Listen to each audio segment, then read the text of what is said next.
For dinner on Saturday, I tried 2 recipes once again from this cookbook that I got for Christmas. So this one is called Barley Caviar. Looks just like the picture, doesn't it? All it was some barley. I've had some in the pantry for a while, so that's why I wanted to make it. You just cook the barley. It takes a long time, like 45 minutes to cook that. But then there's a mixture of green olives in there, some red bell pepper, some jalapeno, and celery, and it calls for shallot, but I didn't figure we would like that, so I left it out. And then the dressing is olive oil, white wine vinegar, cumin, salt, and black pepper. And then you just serve it in some Bibb or endive leaves. So I got some Bibb leaves from the store. So that's one recipe.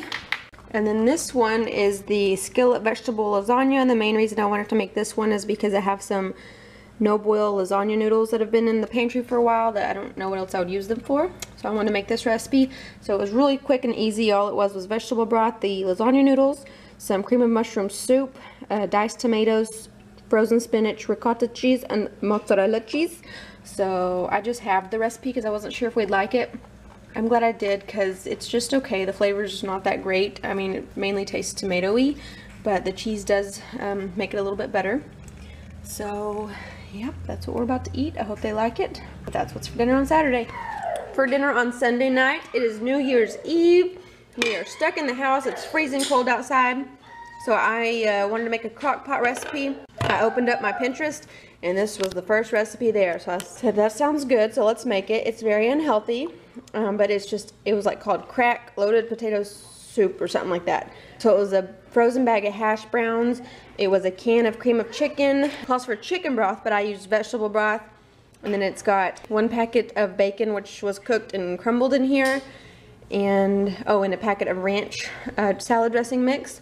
And then after it's done cooking, you add a block of cream cheese and 2 cups of shredded cheddar cheese. So it's done. It tastes pretty good. And I know it's super unhealthy, but we are being bad today.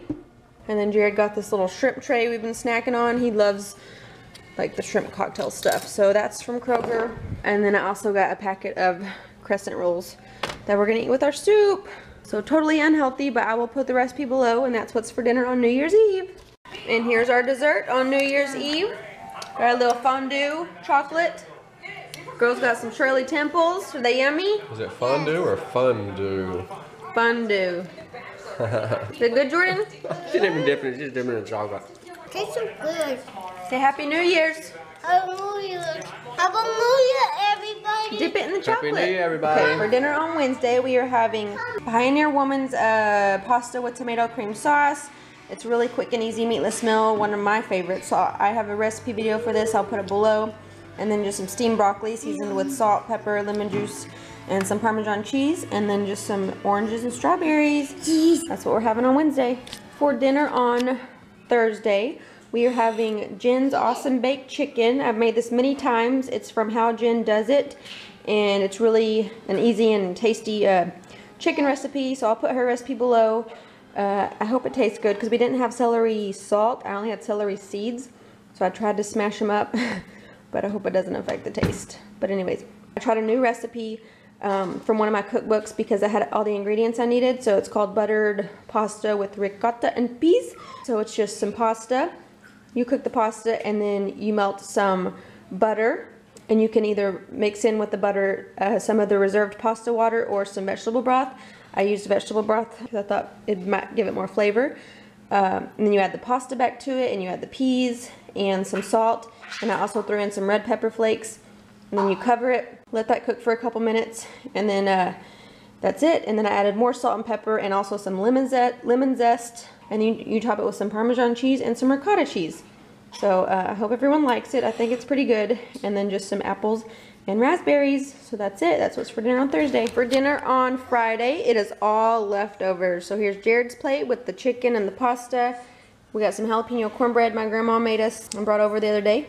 We steamed the rest of the broccoli. And then I'm also eating some of the spaghetti. That's a lot of food for me. I probably don't need that chicken. And then there's JoJo's plate and Jordan's plate. She already ate all her oranges.